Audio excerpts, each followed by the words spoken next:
ये कुदरत जब करवट लेती है तो खामोशी में भी बहुत कुछ कह जाती है। ये भेड़िया, ये सियार, ये हाथी, ये अजगर, ये सब जंगलों से अपनी दुनिया छोड़कर इंसानी बस्तियों में आखिर क्यों उतर आ रहे हैं? क्यों लोगों के घर अब जंगली खतरे की सरहद बनते जा रहे हैं? और सबसे डरावना सच, ये हमले अब अपवाद नहीं रहे, ये एक पैटर्न बन रहे हैं। उत्तर प्रदेश के बहराइच में पिछले 1.5 साल से भेड़िए का आतंक ऐसा कि पूरा तराई का इलाका दहशत में जीने को मजबूर है।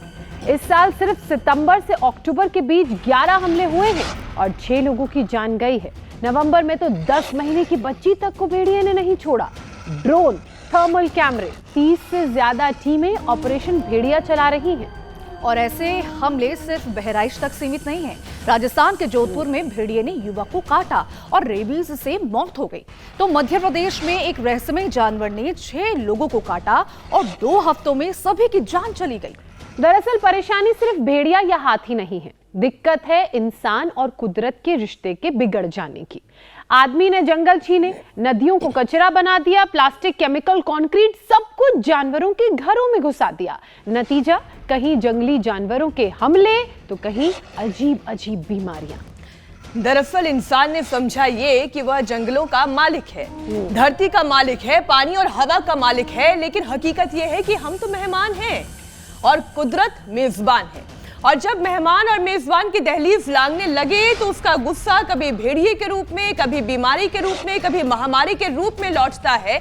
इसे हमें समझने की जरूरत है। आज जो इंसान पर हमले हो रहे हैं वो सिर्फ घटनाएं नहीं हैं, ये कुदरत का नोटिस है। इस नोटिस को पढ़िए और फिर इसका जवाब खुद दीजिए, समझिए। और अगर मदद की जरूरत है तो फिर योग गुरु स्वामी रामदेव तुम्हारे साथ है ही। स्वामी जी, बहुत बहुत स्वागत आपका। प्रणाम प्रणाम स्वामी जी।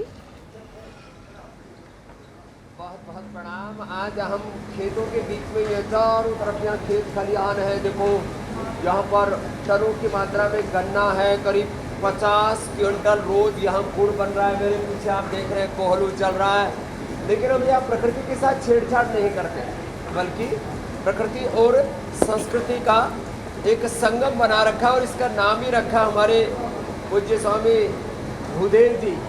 भू माने धरती माता और भूरिति वही प्राण, जो प्राणदायिनी, जीवनदायिनी ये धरती माता है और हम इसके पुत्र हैं। माता भूमि पुत्र हम पृथ्व्या।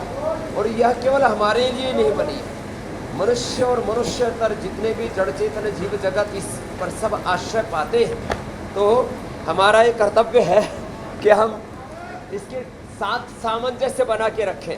तो इसलिए आज हमने पिछले वर्ष में एक कार्यक्रम रखा था कोहलू के साथ हमने, और आज तो कोहलू की भेली। ओहो, सुबह सुबह ये थोड़ा सा गुड़ खा लो। देखो ये अभी फ्रेश बना हुआ गुड़ है। पहले तो ये जो भगवान को अर्पित कर देते हैं और फिर अपने भीतर वाले भगवान जी को। स्वामी जी, आपने डायरेक्ट गुड़ दिखा दिया, प्रोसेस तो हमारे दर्शकों ने देखा ही नहीं। हाँ, अब दिख रहा है प्रोसेस।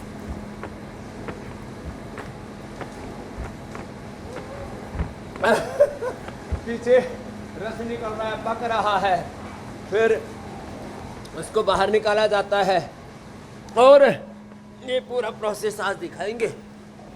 इधर तो योग चल रहा है और इधर पूरी एनर्जी आ गई है। ऐसे ये रोज दंड लगाओ ठंड भगाओ का कार्यक्रम हमारा रोज चलता है और ये सब दंड बैठक लगा करके, घी खा के, गुड़ खा के, प्राकृतिक चीजें खा के इतनी ताकत आती है। छोरा बैठा हमारे यहाँ, इसका नाम रवि है।